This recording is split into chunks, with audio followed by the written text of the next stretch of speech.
Okay, I will make a start. As I was about to say, this morning is going to be quite an informal affair. It's just a chance for people to get to know some of the campaign workers from the Climate Justice for All campaign. In particular, that will be Maima from Fiji. Give us a wave, Maima. And Jessica from Zambia. Unfortunately, Jessica can't give us a wave because she's having some real broadband issues this morning. This is the joys of working internationally. So she's really afraid to turn her camera on. So I'm afraid we're just going to have Jessica's voice this morning, which is a real shame. But there you go. She's giving you an emoji wave. So thank you for that, Jessica. We do apologise about that. So in a minute, I'm going to ask some questions of Maima and Jessica and invite them to share some of their story and some of the insights from where they are and their contexts. Just to say as well, we've also got James in the room, who is a Climate Justice for All campaigner in Britain, and Irene as well, who is our Climate Justice for All campaigner in Italy. We're missing Molly, who's also one of the British campaign team, and Camilla, who's in Uruguay, who I think it's ridiculous o'clock where she is, so we've let her off the hook. Again, one of the joys of working internationally. So I'm just going to ask, first of all, Maima, just to say a few words to introduce herself. So over to you, Maima. Sure. Hello, everyone. My name is Maima Vaai, and I am one of the campaign workers that's currently based here in Fiji, in the Pacific Islands. I am also working for the Pacific Conference of Churches as the ecumenical enabler for the Ecological Stewardship and Climate Justice Desk, and it's a privilege to be here this morning to share our stories with Jessica. Thank you. Thanks, Maima. And Jessica, do you want to say a few words to introduce yourself as well? Sure. Hi, everybody. Good morning, good afternoon, good evening. I'm Jessica. I'm Jessica Bwali from Zambia. Apologies once again, you're unable to see me because of my internet. I'm a journalist by profession, and I've been part of this campaign from sometime last year in June, so for over a year now. And I'm really excited that you all could join us. And I hope this webinar actually means so much to all of us. So thank you so much. Thanks, Jessica. Irene, do you want to introduce yourself as well, as you're here this morning with us, just so that people get to hear your voice? That'd be great. Yes, sir. Thanks, Lynn. So my name is Irene. I'm from Italy. I'm one of the COP26 campaign workers from Italy. And I'm very glad and happy to be here. I'm very excited to hear more from Fiji and Zambia, thanks to Maima and Jessica. And I hope that you will enjoy too. So thank you very much. Thanks. You know what's coming, James. I'm going to put you on the spot now as well and just ask you to say a few words about yourself. I'm James, and I'm one of the COP workers from Britain. I work with my colleague, as Lynn has already mentioned, Molly. Yes, we work on the British side of the campaign. Great, thank you. My name's Lynn. I'm a member of the Children, Youth and Family team in the Methodist Church in Britain, and I'm also on the steering group for Climate Justice for All. And I've been asked to just facilitate the conversation this morning, which is a great pleasure to do. So without further ado, I'm going to move into our first question for Maima and Jessica, if that's okay. And the first one is just, could you tell us a bit about your story of climate activism? How long you've been active, how you got into it, what particular passions you have. Let's ask Jessica first this time. Thank you so much, Lynn. So my story of climate activism goes a little way back. Like I mentioned, I'm a journalist and I've been in radio for quite a while. So some time back, I should mention, I think 2019, Zambia, where I come from, we started experiencing massive load shedding. And the story that we were being given was that the water levels from the dam that generates power were very low. Because for Zambia, we use hydro for power. So we used to have massive load shedding. Sometimes we actually experience 13 hours of no power, and it would just rotate from town to town. So being a radio personality, being a journalist, I thought I could find out more. And I started speaking to people, the authorities from the company that is in charge of power generation in Zambia. So I started making follow-ups. And when I started making follow-ups, I was told the same thing, water levels were down, so the machines won't be allowed to generate as much power as they would usually if there's enough power, enough water. But some things were not really adding up, according to me, and being so inquisitive. So from there, I started writing lots of stories concerning the power outages and looking at the side effects of it. I started getting into the communities just to see how the people with small businesses were actually being affected, especially the young people that had salons, barbershops, or just small businesses that actually required them to use energy in order to just generate some money. And I realized that because the load shedding was so much, those people, most of them, the small businesses had to shut down. So that was also one of the reasons that pushed me so hard to just start. I think I was writing stories on climate or on load shedding nearly every day. There should be a story in the news concerning that. So from that, I think I started growing in that. I really didn't realize when that was happening. But as time went on, and then I actually realized, I was like, okay, looks like this whole thing is actually attached to climate change in the country. So I specifically made it upon myself to start to learn more about climate change and what has been changing in the recent years in the country, and actually realized that there were a lot of things that had changed due to climate change. And unfortunately, the small businesses were being affected simply because we just have one source of energy in Zambia, that is through hydro. And which means when the rainfall is low, then that will affect a lot of people. So I think that's where my journey started from. But I didn't realize where it actually started, because to me, I was just doing my job and being inquisitive and everything. But and the passion just grew and grew. And the moment that I saw this campaign, when it was being formed, when I got a hand of it, I was like, I think this is something that could also help me just reach out on a broader and have this bigger and larger platform for me to just try and let people know.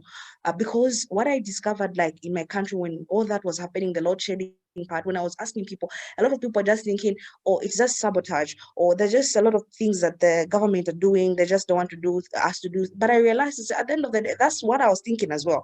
But I realized at the end of the day, it was all due to climate change. So I thought, what if I learn more and I also help to disseminate accurate information concerning climate crisis, climate change in my country? So that's basically, and I hope from my voice you can tell that I'm actually really passionate about this. So I've been passionate about it since then. So I think that's basically my journey up to here. Thank you so much, Lynn. No, thank you, Jessica. And yes, definitely your passion came across then in that answer. Thank you. Maima, do you want to tell us a little bit about your journey and how you got involved in activism? Sure, thank you. I would say for me personally, I was born into a culture that is basically framed around the words Vaai and Fa'aloalo. Vaai meaning space and Fa'aloalo meaning respect. So basically putting together, all in all, upholding the respect we as individuals or we as humans have for relational spaces. And when I'm talking about relational space, I'm talking about relational space in a sense where our culture's belief dictates that a personhood is not individualistic, but a personhood or a person shares relationships with that of humanity, as well as that of our environment. So I grew up in a space where we were taught that our identity is weaved and connected to nature, therefore birthing a culture of respect for my surrounding environment. I have always had a sense of importance of our environment or our ecology. However, it wasn't until 5 years ago that my climate activism really actually began to shape. I began to involve myself in conservation volunteering programs and took up studies on environmental management. And over time, I started connecting the dots with that of climate change and of ecological justice from not only a Christian perspective or just a person itself, but also from a cultural perspective as well. And that's how my climate activism came to be. Thank you. No, thank you. And do you want to tell us a little bit, Maima, about what climate change looks like, particularly in your context? How are people affected, and maybe what sort of things people are doing in response to that? Sure. So the Pacific Islands are small island states that are highly vulnerable to the effects of sea level rise, extreme weather events, heavy rainfall, and other sorts of impacts as well. In Fiji, many coastal and inland communities are severely affected by either coastal erosion from rising of sea levels or affected by cyclones, floodings, as well as landslides. Majority of these impacts force communities to relocate, especially those on the coastal areas. This is usually known as climate-induced forced relocation, where communities are forced to relocate to another area of location due to the impacts of climate change taking a huge toll on the community's livelihood security. From I don't know if everyone has watched the Climate Justice for All short films that have been shared, but earlier this year in May, we were able to share the short film from Fiji, and that short film touched up on two communities, which was Narikoso and Wunindongoloa. Narikoso Village is a community that is still struggling to relocate after being in the process of relocation for 8 years, while Wunindongoloa Village is a community that, although has successfully relocated, they took about 7 years to do so, and found it to be a really painful journey or process along the way. Some of the commonalities that were mentioned from both communities and the challenges that they faced was how the option of relocation was actually more of a last resort. Each community had implemented a lot of adaptation strategies, such as the renewal of seawalls or carrying out like numerous mangrove planting campaigns to protect their community's coastline from rising sea levels. But eventually the rising sea levels and the impacts of climate change overcame such adaptation strategies that were implemented, and the communities were left with no other choice but to relocate. So a reason behind why the process of relocation is really difficult for communities, for these two communities, but not just limiting to them, but also for the Pacific as a whole, is because when these communities are forced to leave their homeland behind, they're not just leaving a piece of land, they're leaving with them a huge part of their identity. Us as Pacific Islanders, we believe that our identity is woven in our lands, that our lands hold our ties with that of our kin and our ancestors. It holds with it, like, as well, relationships. So basically having to bid it farewell to their home is also creating a huge disconnection with them and their identity. Some actions, though, that have been taken, not just nationally, but also on a global level, is nationally, there's a lot of assistance from the government, especially that from the CSOs, in terms of helping these communities and attending to what sort of needs that are needed, and ensuring that when it does come to relocation, to when the community has to relocate, that. So this comes into bringing them in when it comes to consultations, ensuring that scoping visits are taken into account when these processes are done, as well as listening to that of what the community actually needs. After that, then there would be several follow-ups, but overall, that would be how this relocation process would be in a more swift manner. When it does come, though, to a global level, majority of actions that are taken is ensuring that when it focusing on loss and damage. When it comes to loss and damage, on loss and damage, when you're talking about it, usually what's been discussed at a global level is that when you're talking about loss and damage, you're only talking about that of what is tangible and what can be seen. However, for us as Pacific, when we're talking about our lands, it's usually bringing in the intangible of what, is something that the human eye cannot see. Mm-hmm. We're talking about, as I had mentioned, the spiritual ties that we have with our lands when it comes to that of our kin and our ancestors.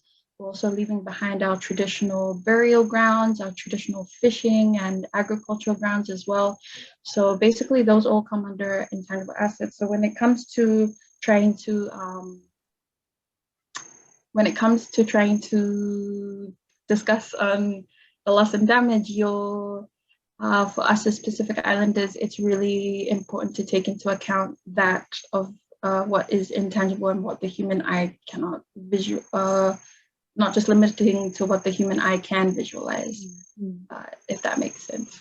Yes, yeah, yeah. Yes, definitely. And it certainly comes across in the video that you shared from Fiji. James, is there a chance to put the link to the YouTube channel or the resources page in chat so that those who haven't had a chance to see those videos can do, because they are extremely powerful and again kind of echo what you've just been saying, Maima, about the fact it's not just about things, it's much deeper than that. So Jessica, how about in your context? You've already talked quite a bit about the effect on hydropower. Is there anything else that you're noticing that's an effect of climate change where you are, and what sort of things are people doing to mitigate against that?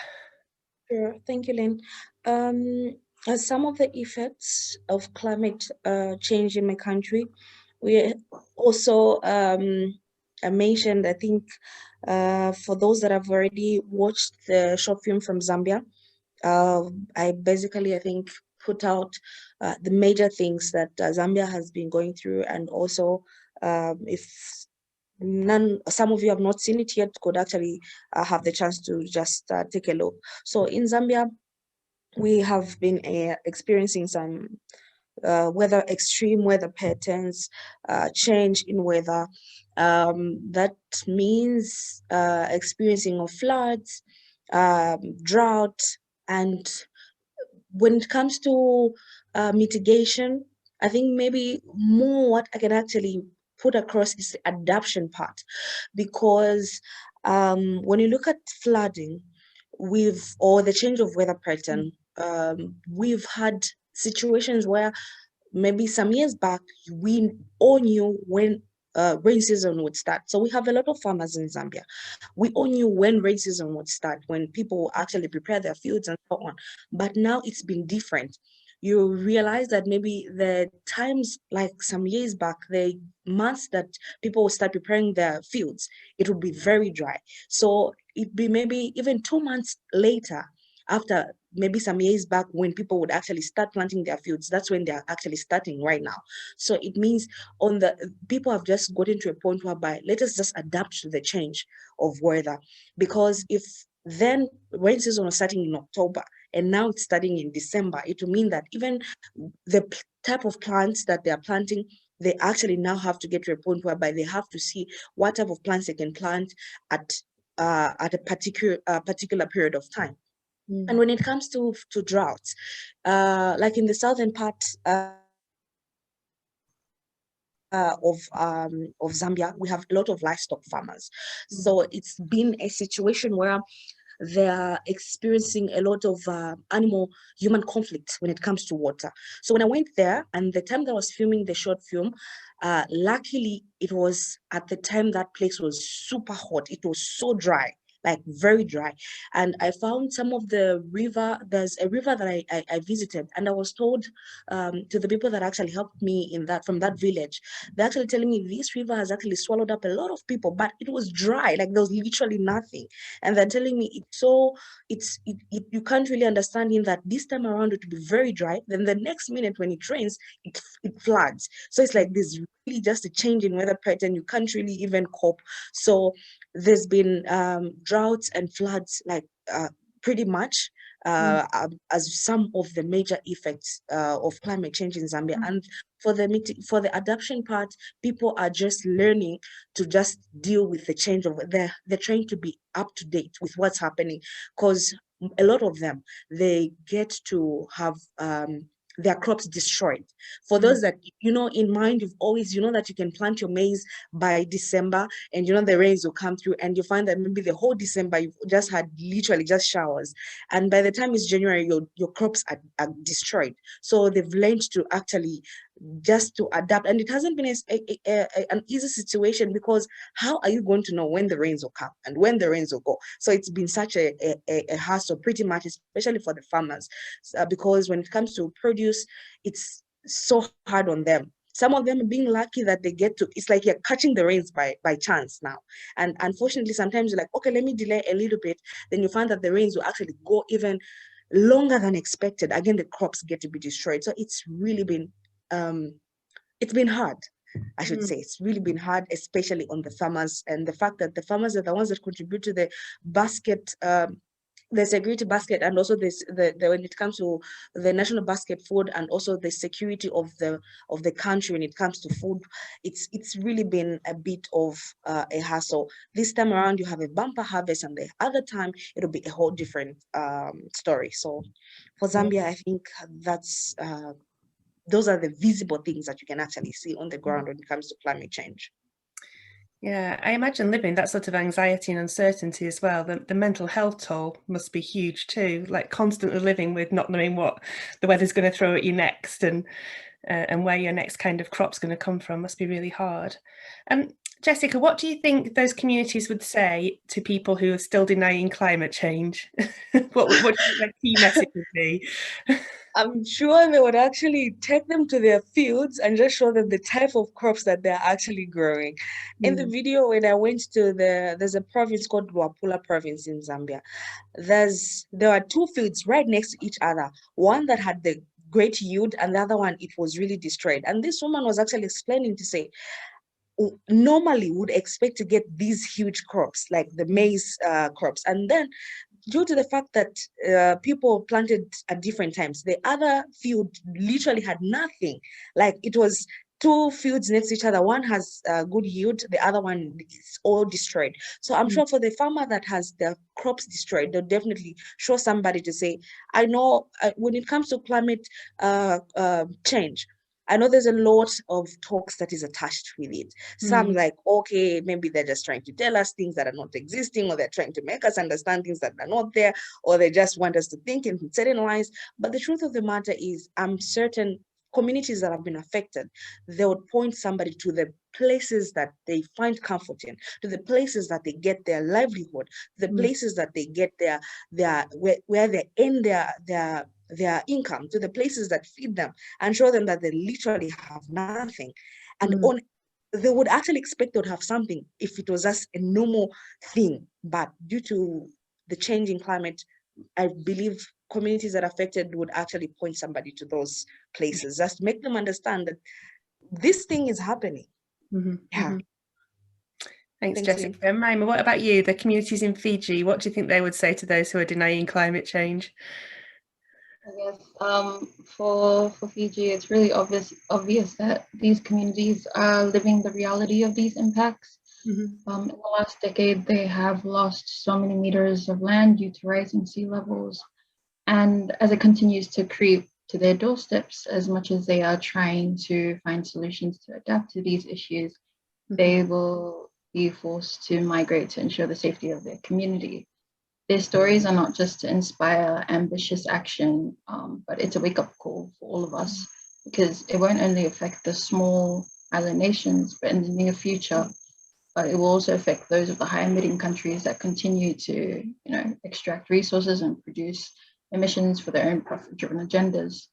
So this is more so of a global issue, not just for those of the frontline communities who are most vulnerable to climate change. The messages from these communities, however, do not just limit to those who are still ignorant of the impacts of climate change. From what I picked up on during discussions, there is a need for national and regional governments to really listen to these frontline communities when it comes to providing support and help that can ensure their well-being and safety, and ensuring that their safety is still intact as well. The importance of the act of listening. Coming back on the listening, I read this book. It's called Rediscovering Methodologies, and it says, quote, in the book, which I want to share, is, for me, the question who should speak is less crucial than who will listen.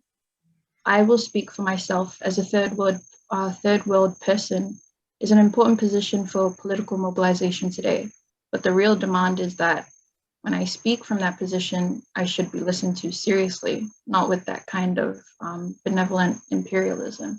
Yeah, so basically, you know, when sharing the stories of these frontline communities, it's basically their way to also try and get, that's their message that they're trying to share out. And it's really important to listen out to what they're trying to say, and trying to find ways in which we could all come together as a collective to really fight for climate justice. Thank you. Thanks, Maima. I'm going to go back to Jessica and ask what you think the role of women and young people are in the climate crisis fight. How important do you think meaningful participation with them is in the climate conversations in the climate space? So back to Jessica for that one. Thank you, Irene. When it comes to, I think the importance of the young people and the women to join in the fight, or in the championing, I can say, of climate justice. I believe when it comes to, I'm not, I hope I don't come out or in a certain way. I'm not, I don't mean to imply that the men are not affected the most when it comes to climate crisis. But the truth of the matter is that I feel the women are affected a little bit more. Maybe let me just justify myself a little bit on that. When it comes to women, especially like in a place like Zambia, or not even like in the town setup, but in the places that are actually where they're frontliners. When you look at maybe somewhere deep in the villages, you'll find that maybe when we experience the issue of drought, definitely it will be a woman in the house that maybe will have to go a little bit, some miles away from home to maybe to go and draw water to come and prepare food at home. And in a situation where this is a young woman, maybe the times that they're supposed to be in class, they're supposed to go and learn, that's the time that they have to go a little bit further to just go and draw water so that they come and take care of their home and cook for their family. And you find that such a situation are the ones that maybe you even find when it gets to performances at school. You find that maybe a boy child will have an advantage a little bit, simply because maybe for him, he would have gone to school earlier and his mind is fresh. But maybe for a girl, she'll go to school a little bit late and she's tired already. So what I'm trying to say is that the fact that women and the young people are affected the most, it will be a very good opportunity that they are given a platform to. It's very important for them to engage in the fight, simply because if maybe they are late out, it might be, for lack of a better term, like a losing battle, because these are the people that are affected the most. And if they're not given a platform so much to engage, or maybe to just try and air out their views, or just to add their voice, it's like we'll be going back in circles. Because I've always felt, a personal opinion, I've always felt like a person that is affected the most, I think they're in a better position to actually try and bring out certain solutions, in that because I'm affected, I know how I'm feeling, and I feel there's certain things, if they're done, I could avoid that. Like maybe it could be a better place for me. I could get into a better atmosphere, a better space. So I feel it's very, very important actually, that the young people and the women are actually gets to be engaged. It's into participation. Like when their voices are there, at the end of the day, when everything is just, we are all in harmony, like there's literally maybe gender aside, age aside, race aside, color aside, status aside, class aside, I feel that could be the best thing that this world needs right now. Because if such an opportunity or such a ground is leveled to that point, I then feel it won't be a situation whereby somebody's thinking, oh, I can do less simply because I'm not the one that is affected more. Okay, I can emit more because I'm not affected more. So if there's that leveled ground, I feel it would be very, very easy, and maybe it might be even faster to just try and clean up the certain messes that all of us, have actually created in one way or the other. So yeah, thank you so much, Lynn. No, thank you, Jessica. Again, amazed by your passion on that. So thank you. Maima, do you have anything to add in response to that question about the role of children, young people and women? I guess I'll speak as a young person myself. It's important trying to recognize the centrality of the role of young people. It really opens doors for a more comprehensive collective efforts for meaningful and effective changes in order to really achieve climate justice, especially when it comes to young people participating in climate spaces. You know, when it comes to a young person is able to reimagine the world with the determination and the innovation that's able to just dismantle systems that are full of these, as we like to say it in the Pacific, toxic strands. Toxic strands that only focus on more of a profit-driven agenda rather than considering the well-being of our nations. So when you're talking about well-being, you're talking about it from a holistic approach that's inclusive of our ecology. And yeah, so basically, that's why it's the participation of young people in the climate spaces. They are really changing the game and also speaking truth to power. And yeah. Great, thank you. I'm aware that we are running fast out of time, and I've still got loads of questions here, including some that have been submitted by participants. So I'm going to encourage you to give some short answers from now on. I know that's really hard, and I've really enjoyed the long answers, so I feel loath to kind of cut you down, but just try and keep your answers brief, and we'll see how many more questions we can get through in the time we've got left. So the next question, and I'm going to put it to you, Maima, is climate justice and faith and spirituality. How do you see those two things connected? You've already talked quite a bit about the spirituality with regards to the land in Fiji. Anything more you want to share on that? I guess when it comes to like Christian spirituality, that one's always hard for me to like answer on because I'm not really a full theologian like Molly is, but I like to try. But for me personally, when you speak on spirituality, you're basically recognizing that there's something much greater than that of what the human eye can actually visualize. As I mentioned before, it deals with us, it deals with the unseen and the intangible from that of the cosmos that the space, time, relationships that we share, all of which is holistic and interconnected.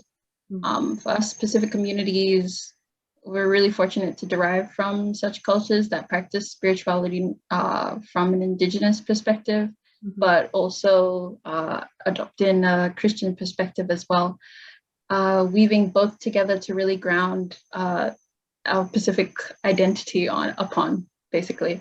So when it comes to spirituality, a person is not, as I mentioned before, is not individualistic or on its own. Rather, a person is born into a world that holds relationships with not just that of humanity, but also with our environment, as well as it brings in an ecological perspective. So, you know, when you're being born into relationships, you're therefore given this moral obligation or responsibility to maintain that balance of life between yourself and that of which you share relationships with. Also not limiting this to what the human eye can visualize. So yeah, basically, I guess when you're talking from the faith perspective, when God created humanity, he created them to be as equals with that of creation. Again, humanity is not standalone and shares relationships. So basically, we were created to be stewards and to care for that of creation and to not possess and exploit our earth. We were given the responsibility to care for our common home in order to maintain this harmonious balance of life in which God envisioned. Micah 6 8, it reads in there, it says, it talks about, or it mentions to act justly and to walk humbly, to love mercy with your God. So when it talks about acting justly and walking humbly, it's reflecting on your role as a Christian to act just, or to bring forth justice to the irreparable damage that is brought onto God's creation. So for us as Christians, that's our responsibility to look over it, which is also inclusive of speaking out for the justice of it. So basically, that's how I see climate justice, spirituality, and faith all connected. I'd say that was some beautiful theology there, Maima. Thank you. How about you, Jessica? How do you see faith and your work for climate justice? How do they connect? Oh, we might have lost Jessica.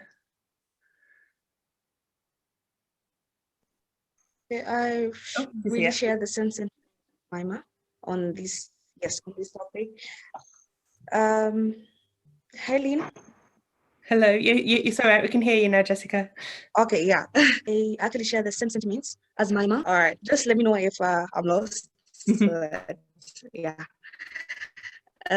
So on this one, I share the same sentiments with Maima, and just maybe to add a few words, like in most countries in Africa, there's a saying called Ubuntu, which means I am because you are because I am. So when it comes to the connection, I feel personally as a human being is not also on. It's like we need each other. The respect actually just doesn't go from all. It's not just within a human being, your fellow human being, but also you have respect for creation, for animals. I think that is the best, because in some ways, especially like most countries in Africa, we believe there's lots of connection, human to plants, human to animals, things like that. So I actually, Maima said, I think, had put everything clearly. So my point was just to add on the Ubuntu part. So at the end of the day, is if I am because you are because I am. So I think that's that on this one. Thank you. It's always good to remind us of Ubuntu, so thank you. So if given the opportunity to attend COP, or if you were invited to a national climate summit locally, what would you want to say to a national or to a government leader, Jessica? What would be your one message? And as I say, keep it short because we're running out of time.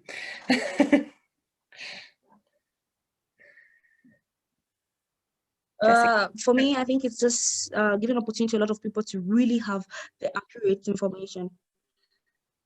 That's brilliant. And spoken like a real journalist. Hey, Lynn, am I audible? Yeah, you're audible. Yeah, we heard you. So just to give people the right, accurate information. Okay, just to give people the accurate information. That's decisions on all. Yeah. Yeah, great. Thank you, Jessica. How about you, Maima? What would be your one message to kind of government or world leaders? I think for my message would be more personal. I would say if only I could let you be for a day, allow you to be in my shoes and witness the firsthand damage the climate crisis brings to frontline communities or to our people. You know, to basically see your children have to live in an environment that's constantly facing serious impacts of climate change, that places them in danger, and to also hold sorrow and knowing that when you pass on, you're not really sure as to whether your children or the next generation in your family will really be able to live a future of freedom and enjoyment such as we are right now. So, you know, the journey to climate justice is really a collective one and needs everyone on board to ensure that no one is left behind and that our children are given the same enjoyment that we are being given today, basically. Thank you. Thanks, Maima. Okay, so we've had a question submitted, which as a person living in an area that's already badly affected by climate change, how do you feel towards countries such as the UK and the US who are blatantly over-consuming more than their fair share of the planet's resources? That's a big question to answer on behalf of an entire region, but would you like to have a go at that, Maima? How do people in Fiji feel about people in other parts of the world who are over-consuming? I mean, I guess I won't speak on all of Fiji, but I'll speak just on me personally. For me, I wouldn't really all group them together as one. I would say because there are a lot of groups in countries such as Europe and in US as well that are also doing their part to their part in climate justice as well. Majority of, although we do say high emitting countries, we're not just putting them as a collective together and saying that's all of them. We're basically talking about those those high emitters. So I don't really have much resent towards the whole of Europe, but I would say like majority of us Pacific people, we more so when we're trying to share out our message, it's not how would I say it? In an aggressive way. It's just more of a way to try and boost people to really change and motivate them to fight for what is right, basically. And yeah, I'll keep that super short. That's basically all I have to share. How about you, Jessica? Do you have any thoughts on that question?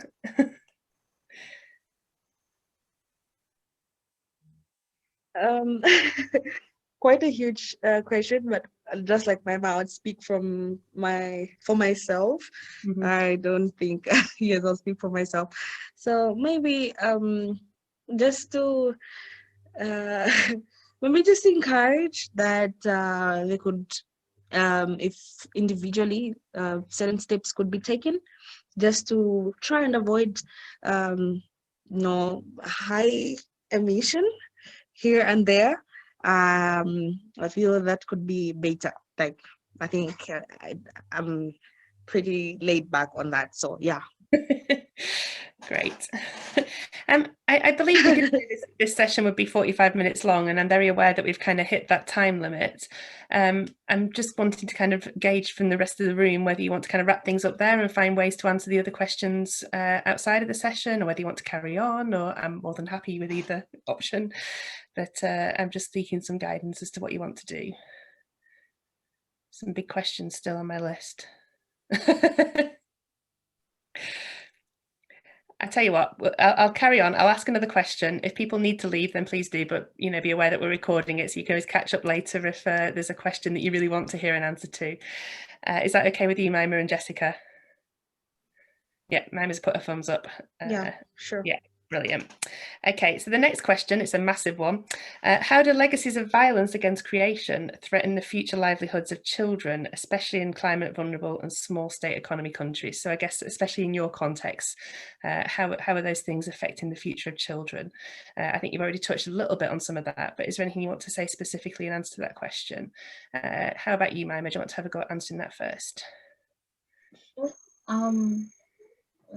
Violating creation, when you're speaking on legacy of the violating creation, violence onto creation, you're also stealing from that of the children and of the future generation, their future.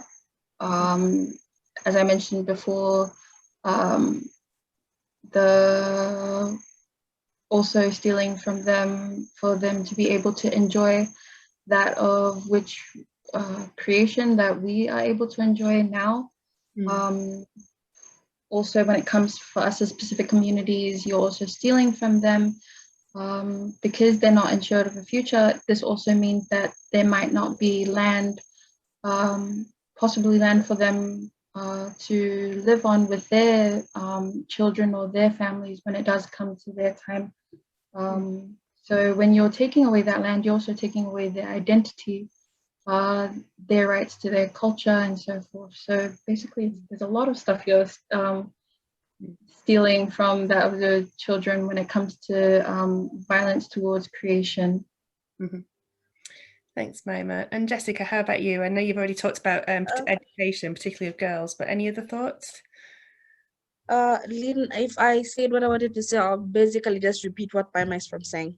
Okay, fantastic. Yeah. That's great. So, More than happy to move on to the next question, and I'll give it to you first, Jessica.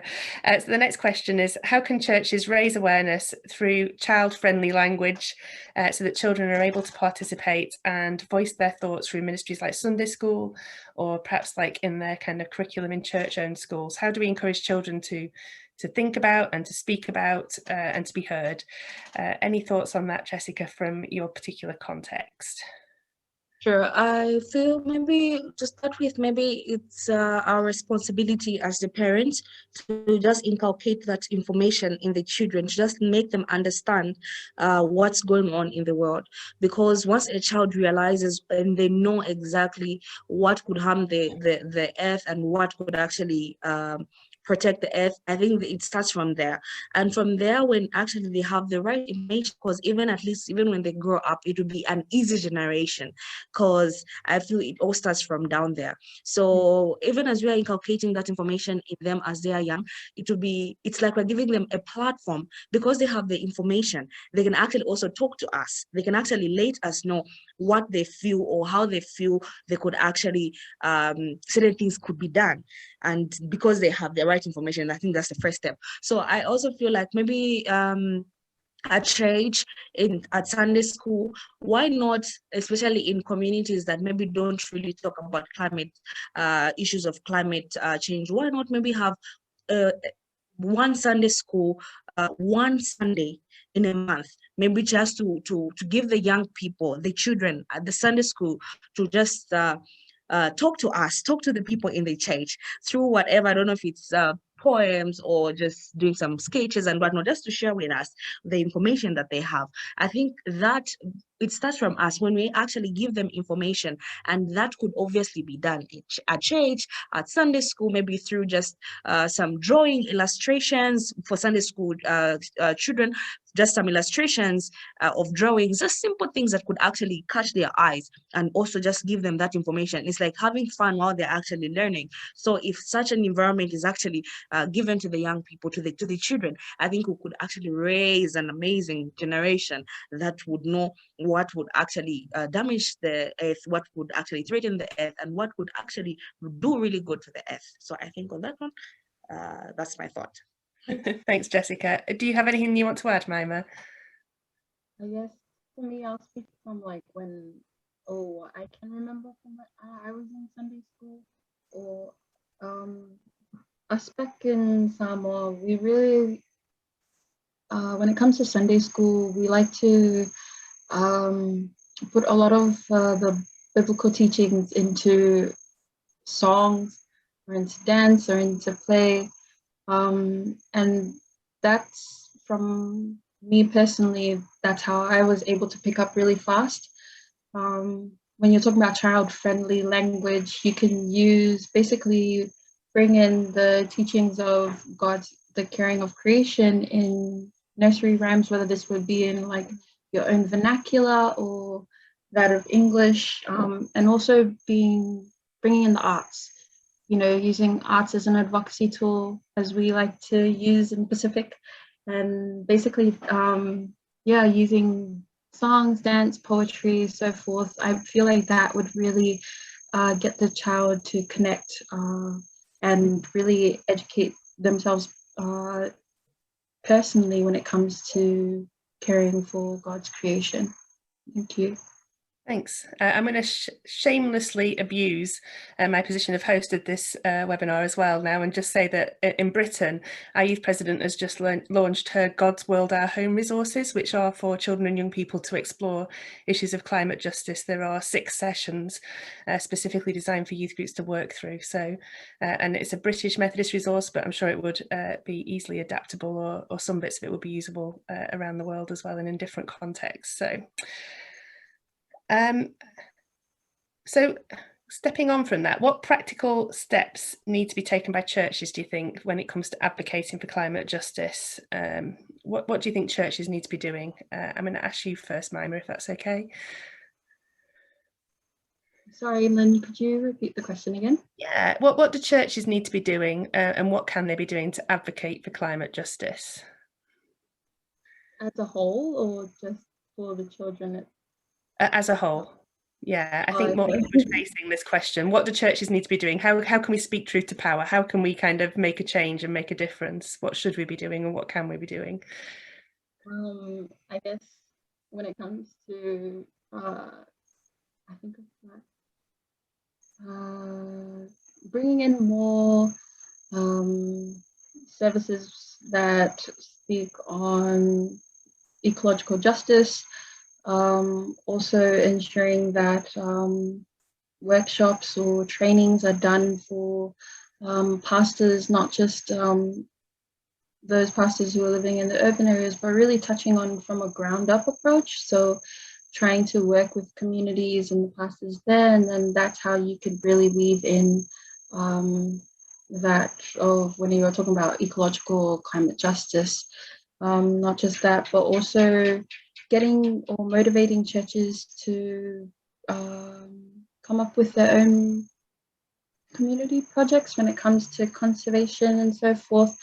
Or I know a lot of the communities in Fiji, the youth groups are really involved when it comes to own projects, conservation projects that are done within their own communities. The youths are really involved in that, and that's one way in which they get not just the youths but also their whole community to take part in that, and that really brings in another form of education from that end. So yeah, I'll basically leave it at that. That's good. I don't it's a have great witness as well, isn't it? It's a great witness to the wider community that the church cares about something so important and wants to do something. So thank you, Maima. Jessica, do you have any thoughts on practical steps that the church can take to advocate for climate justice?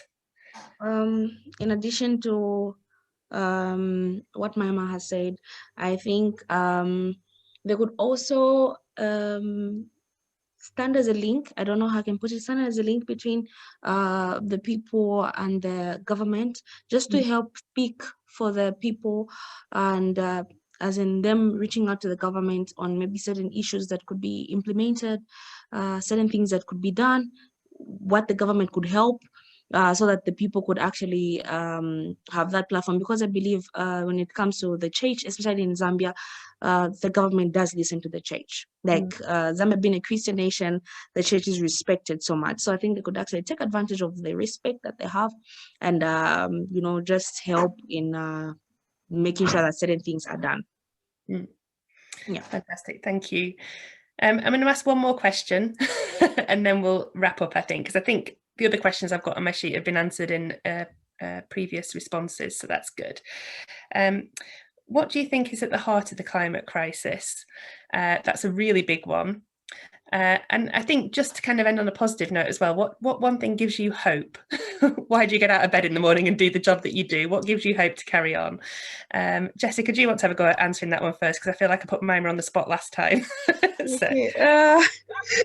Being put on the spot as well. So I maybe Lynn, just a thought of maybe tomorrow the life in the sea, the animals in the sea, maybe they won't have contaminated water. For example, maybe tomorrow the people that actually get to be threatened of displacement, like in Fiji, when it comes to Maima, maybe just them having a tomorrow that they don't have fear. They don't have fear of relocating. They don't have fear of detaching from their roots, and they don't have fear of what could happen tomorrow.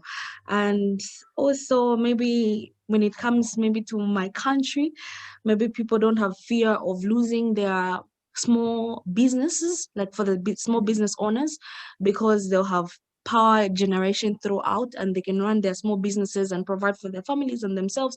So probably just that better tomorrow, just having that, visioning that, I think to me, I feel I could just be an activist over and over again. So yeah.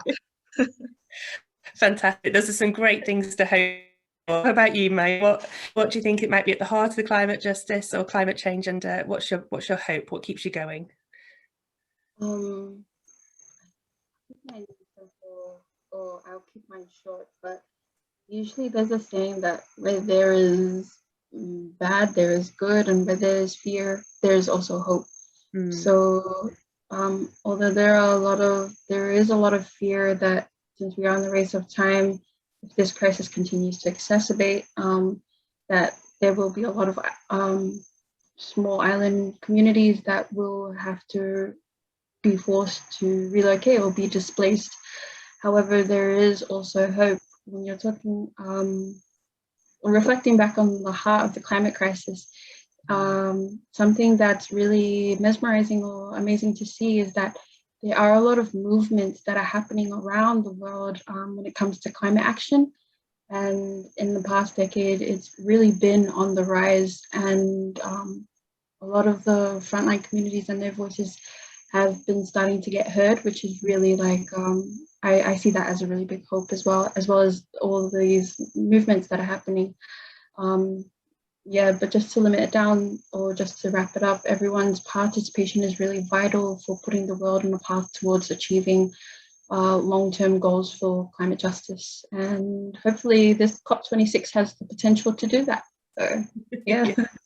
Let's keep praying, let's keep hoping, and let's keep working. So thank you so much. Thank you so much to everybody who's joined us this morning and for sticking with us for that extra 15 minutes. And thank you for submitting some excellent questions, because that's why we were here, for an extra 15 minutes. So we really appreciate your time and your support for the campaign. I'm going to hand over to one of the campaign workers now for a final word, or just to say kind of goodbye, and I'll stop talking. Yeah, I would just like to extend my thank you to everyone that also joined in today, especially to my team. I know it's like really late night, but thank you guys for supporting. Yeah, pretty much it.